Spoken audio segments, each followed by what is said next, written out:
National Safe Driving Week is wrapping up, and we're joined today on Primetime Local News with Lewis Smith from Canada Safety Council to talk more about this. Lewis, thanks for being here. There's no such thing as an end to safe driving time. Even though National Safe Driving Week is coming to a close, safe driving is a year-round habit. So we're very glad to share. Exactly. So, when I was going through the release, it seems like a big message from Canada Safety Council surrounding technology and its use behind the wheel, using it as a tool, but not as a focus when you're driving. That's right. So many folks have a tendency.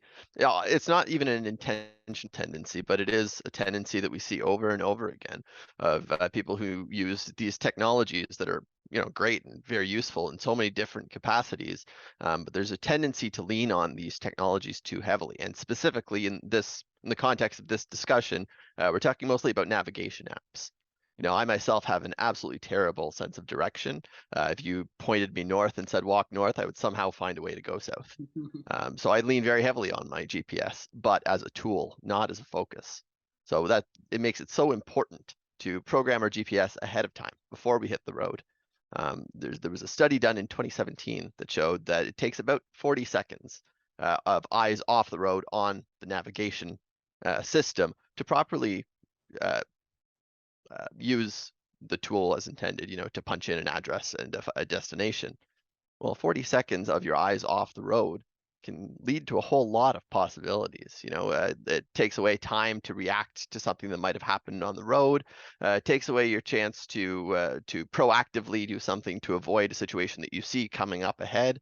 It's just a bad idea. So it's a far better option to program your navigation system before you take off for your journey. Now, I saw in the release as well that there was some stats from 2020 where I think it was 47% of Canadians admitted that they put in the information into the navigation system while driving. So obviously, that's something that you're hoping a number that you're hoping to see a decrease with more awareness. Can you give us some tips for people that they should keep in mind to help make sure that they're keeping their focus on what they're doing behind the wheel and not, punching in navigation and really focusing on that as a distraction? Yeah, absolutely. So the first one, as we called out earlier, was simply program your navigation system ahead of time. There's no merit in programming it while you're driving. Next, a lot of these navigation tools have a built-in system where they actively try to pull your attention. Some of them do have the voices that tell you turn left in 300 meters. No problem there, as long as you're keeping your focus on the road. But the issue lies in apps that call your attention to confirm the presence of a police officer or a crash. Those types of calls are not helpful for distraction. In fact, they're actively aiming to distract you from the main task of driving. So we recommend getting a passenger to help navigate and just turning the volume down on the app. That way it can't call your attention and your passenger is more than capable of reading off the directions. Um, Obviously, that's an ideal situation. In a situation where you don't have a passenger, it's a good idea to just be aware of the types of distraction that could come up as a result of this and be a little bit more mindful of where you're putting your focus. And lastly, of course, at this point, this one should go without saying, but of course we say it anyways. Leave the phone alone. There's never a good reason to be texting or emailing or doing anything on your phone while you're driving. Any calls can wait. Anything urgent can be sent through the Bluetooth system in your vehicle if it has one. Uh, Most importantly is just not getting caught up in the sort of automatic reaction where the phone buzzes, we reach into our pocket and check what it is. So easy solution to that, leave your phone in the back seat or in the glove compartment or somewhere where it's out of reach, because out of sight is out of mind. And it seems like a key message is multitasking isn't something that you should be doing behind the wheel.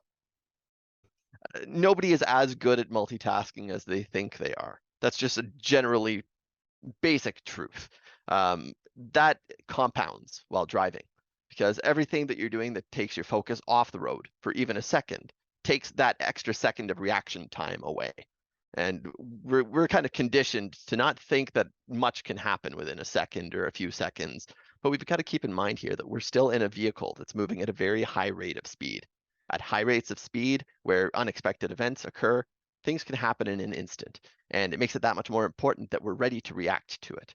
We can't be ready to react if our attention isn't fully on the road. All right, Lewis. Well, thank you so much for talking with us today. Is there anything else you'd like to add before we wrap up? I'd just like to wish your viewers a very happy holiday season. If they're going on any road trips, it's always a good idea to refresh themselves on some road safety tips, which are accessible on our website at canadasafetycouncil.org. Awesome. Well, Lewis, thank you so much for your time today. It was great connecting again.